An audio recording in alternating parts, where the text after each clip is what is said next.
Oke, what is up dudes? Welcome back to my video.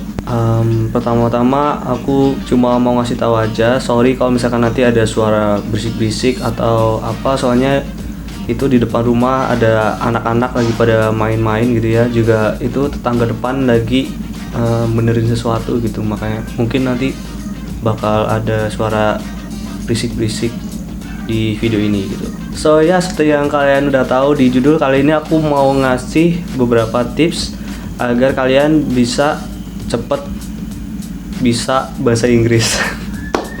Ya itu deh. Dan tips kali ini ya jelas itu tips versi Summer Cloud. Aku mahasiswa sastra Inggris Universitas Jenderal Sudirman yang mager gila tapi berharap jadi sarjana. Jadi ini ya memang pure dari aku sendiri. Aku nggak nyari di internet, aku nggak search kemana-mana, juga aku nggak tanya ke orang-orang lain. Ini emang pure apa yang aku alamin, juga apa yang aku lakuin aja gitu. So let's begin. Yang pertama, mulai dari sekarang. Ya, mulai dari sekarang. Kalau kalian ngundur-ngundur ya kapan cepet bisanya kan, ya kalian harus mulai dari sekarang.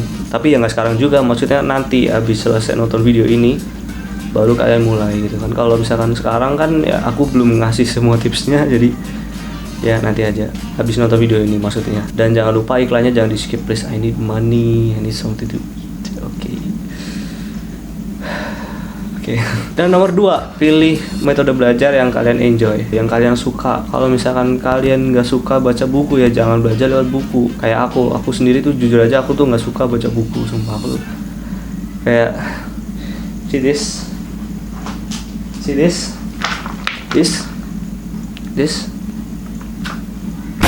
I don't like reading books. Dan itu sangat ironis sih sebenarnya, padahal aku anak sastra Inggris ya kan, yang mata kuliahnya itu ada book report gitu kan.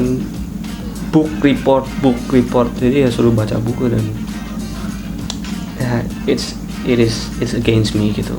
Dan mungkin kalau misalkan kalian suka nonton video YouTube kayak aku ya, kalian mungkin bisa belajar dari YouTube, atau dari yang lain. Kalian suka nonton film, mungkin belajar dari film, atau kalian suka main game, kalian bisa belajar dari game. Aku tuh dari kecil belajar bahasa Inggris nggak sengaja lewat game. Jadi aku pun sebenarnya tuh nggak pernah belajar bahasa Inggris kecuali di sekolah. Selebihnya ya itu mungkin secara nggak sengaja keserap gitu loh, karena udah kebiasaan jadi kesedot sendiri gitu, mungkin ya nggak sengaja gitu. Dan nomor 3, jangan paksain belajar gitu. Kalau misalkan kalian memang bener pengen banget bisa bahasa Inggris ya, kalian tuh harus belajar secara enjoy, secara santai. Kalian tuh jangan kayak paksain gitu loh. Kalian harus tetap take a break gitu ya, jangan langsung kejar belajar terus gitu kan. Mungkin itu isu yang sering terjadi di sekolah ya kan. Kebanyakan siswa-siswa mungkin ya nggak bisa bahasa Inggris karena memang dari awalnya mereka emang nggak pengen bisa dan mereka nggak suka gitu. Dan karena di sekolah itu ada pelajaran bahasa Inggris dan di ujiannya juga ada pelajaran bahasa Inggris, jadi secara terpaksa mereka harus belajar bahasa Inggris. Nah itu dia, mungkin karena mereka terpaksa itulah jadi mereka harus belajar bahasa Inggris, dan mungkin hal itu yang bikin mereka jadi stres dan akhirnya materinya nggak masuk gitu, bahasa Inggrisnya nggak masuk, jadi susah masuknya gitu. Mungkin karena itu. Emang kalau misalkan dari aku sendiri, aku emang udah suka bahasa Inggris itu dari TK kayaknya.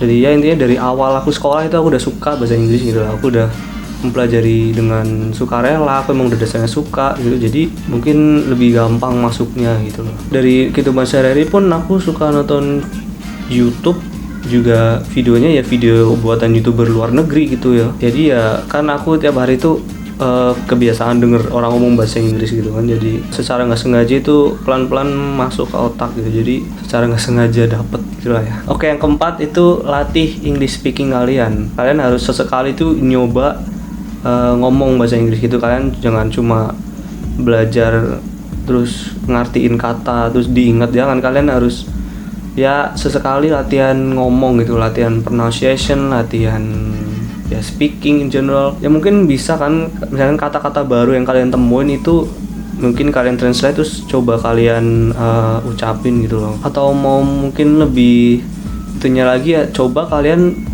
kalau misalkan kalian punya HP smartphone ya, itu kan kalau di iOS ada Siri, dan kalau di di Android itu ada Google ya kan, yang Oke Google. Coba kalian latih speaking kalian tuh pakai itu. Seperti yang kalian tahu di Google itu kan ada fitur text to speech, speech to text. Kalian bisa search di Google dengan cara kalian ngomong lewat mikrofon. Tapi dengan catatan ya kalian tuh Google atau Siri-nya harus disetting ke bahasa Inggris, jangan bahasa Indonesia. Kalau misalkan Google atau Siri-nya masih disetting ke bahasa Indonesia, ya percuma kalian ngomong bahasa Inggris, nggak bakal dikenalin sama Siri-nya gitu. Dan Google atau Siri ini kan kalau misalkan mau ngenalin suara itu harus jelas kan, yang ngomongnya harus jelas, harus jelas gitu. Kalau misalkan nggak jelas ya nggak bakal bisa gitu kan. Makanya itu sekalian buat ngelatih pronunciation kalian sih. Oke, Google, PewDiePie,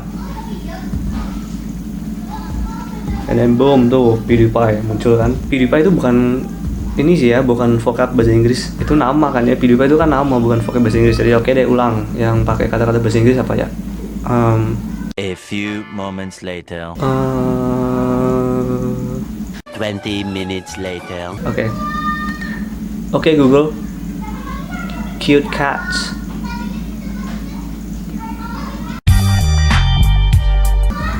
Nah kan muncul nih kucing-kucing lucu gitu kan. Nah itu dia. Oke, sekali lagi aku minta maaf itu tadi ada suara bisik-bisik karena ya, anak-anak kecil sedang bermain ria di luar ya. Mereka asik banget tuh main-main, ya ampun. Jadi ingat masa kecil gitu, main bareng sama temen-temen gitu kan di luar sampai maghrib. Ini aja hampir maghrib loh, ini udah mau maghrib mereka masih main. Oke, lanjut. Oke, tadi ini aku udah nyoba terus udah muncul ya kan nih. Jadi nah makanya itu kalian bisa coba pakai Google atau Siri. Kalau mau lebih ekstrim lagi ya kalian panggil bule. Kalau misalkan kalian punya kenalan bule ya kalian aja ngomong sama dia lah gitu, berdua. Itu ekstrimnya sih. Ini ya tuh biar kalian lidah sama bibirnya ya, mulut kalian itu bisa terbiasa ngucapin kata-kata pakai bahasa Inggris gitu ya, jadi lebih nyaman aja gitu nantinya. Kalau kalian terus-terusan latihan speaking English kan lama-lama jadi mudah. Oke, yang kelima, setelah tadi ngelatih speaking kalian, kalau misalkan kalian udah mulai terbiasa, terus coba kalian ngomong bahasa Inggris tuh pakai aksen yang lain gitu loh. Mungkin pakai aksen American atau British atau Australian, itu terserah kalian ya, sesuai sesuka kalian lah ya. Kalian pengennya pakai aksen American ya American aja. Kalau misalkan kalian berpikir lebih mudah ngomong pakai aksen British ya pakai British aja. Kalau aku sendiri personally aku lagi mendalami pakai aksen Inggris ya, aksen British accent ini ya, itu terrible ya. Aku karena baru sekitar 3 tahun pakai aksen British. Dulu aku ya pakainya ya pertama aksen Indonesia, terus American lama banget sampai kelas 11 kira-kira, kelas 11 atau 12 ya, intinya pas masih SMA itu aku langsung pengen switch, nyoba ngomong pakai aksen British. Aku lebih milih pakai aksen British karena menurutku ya aksen British itu lebih gampang diucapin, juga kayak kedengaran lebih fancy, lebih mewah gitu aja lah ya. Aku menurutku sih gitu ya. Kenapa aku bilang lebih mudah? Karena kan kalau British itu ngomong R itu kan A, cuma ngomong A gitu doang kan ya. Kalau American kan R, kalau British cuma A, R-nya tuh nggak ada.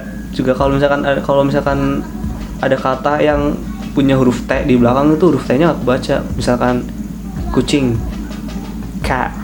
Kalau di American kan cat. Kalau di Inggris cuma cat. It's a cute cat. Terus misalkan ada lagi I have nice car. Kalau di American ya I have a nice car. Car, mobil. Dia aku lebih lagi nyoba pakai British accent gitu, walaupun masih berantakan aksennya ya namanya juga masih belajar gitu kan ya gitu deh. Gimana ya orang Inggris kalau ngomong ya biasanya good morning, today I'm going to eat bacon and cheese for breakfast, hash browns, that's what I meant to say, not cheese. Who eats bacon with cheese and a cup of tea? Orang Inggris kan suka minum teh ya kan, jadi ya a cup of tea. Oke, terus yang selanjutnya yang keenam ada listening. Nah itu important banget itu listening. Kalian harus nyoba dengerin orang Inggris itu ngomong. ngomong pakai bahasa Inggris tapi ya jelas ya kalian bisa dengerin di YouTube atau di film, di lagu atau di game sama aja itu. Yang latih listening biar kalian terbiasa denger orang Inggris tuh ngomong gitu loh. Jadi kalau misalkan suatu saat nanti kalian ketemu orang bule dari Amerika, misalkan dia tanya-tanya soal tempat atau apa gitu kan, biasanya kan orang bule yang ngomong bahasa Inggris kan cepet ya, jadinya ya takutnya gitu kan, karena kalian gak terbiasa denger orang bule ngomong bahasa Inggris gitu, jadi kalian kagok lah ngomong apa tadi gitu kan. Makanya kalian coba latihan listening gitu lah, sesuai kemauan kalian aja lah gimana caranya gitu. Banyak kok caranya, banyak. Terus yang ketujuh, ini sebenarnya buat informasi tambahan aja sih, buat tips tambahan aja. Ketahui perbedaan American English sama British English itu beda. Beberapa kata itu beda antara American sama British English. Dan sayangnya di Indonesia itu pakainya American English ya, nggak tahu kenapa. Padahal ya bahasa Inggris yang paling otentik itu ya dari Inggris gitu kan, tapi pakainya malah yang American English gitu. Ada beberapa kata yang beda antara American sama British English. Contohnya adalah kentang goreng. Kalau di American itu French fries. Kalau di Inggris, di British English itu namanya chips. Kalau kalian baru tahu sih kedengarannya aneh kan. Nah mungkin kalau kebanyakan dari kalian tuh taunya chips itu keripik ya kan. Chips itu emang keripik kalau di American. Kalau keripik di British English itu namanya crisps. Emang ada susah gitu nyebutnya, crisps. Terus terong, kalian tahu terong, buah sayur yang warnanya ungu itu kalau di American namanya eggplant. Kalau British English itu aubergine.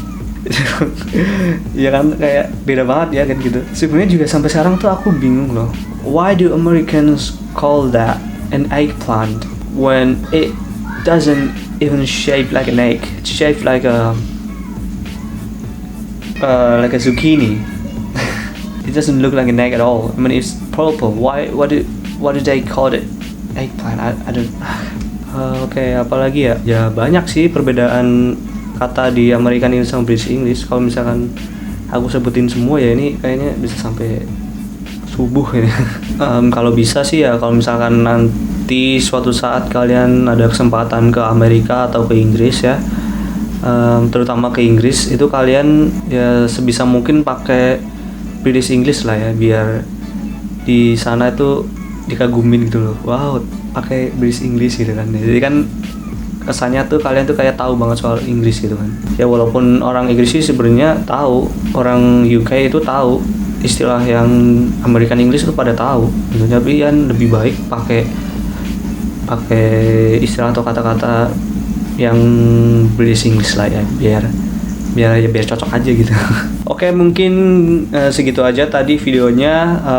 Semoga apa yang aku kasih tadi itu bisa bermanfaat buat kalian, dan kalau misalkan ada salah-salah dalam tips atau pengucapannya aku minta maaf, I apologize. Kalau kalian suka video ini jangan lupa klik like, share, comment, whatever, dan yang pastinya jangan lupa subscribe dan nyalain notifikasi dengan cara klik icon lonceng yang ada di samping tombol subscribe itu, biar kalian ketinggalan kalau misalkan aku upload video baru. Anjay. Dan jangan lupa follow sosial media aku, ada di deskripsi linknya. Aku ada di Instagram sama Twitter @summercloud, pakai V nggak pakai U, soalnya ya biar keren gitu kan, nggak pakai U tapi pakai V.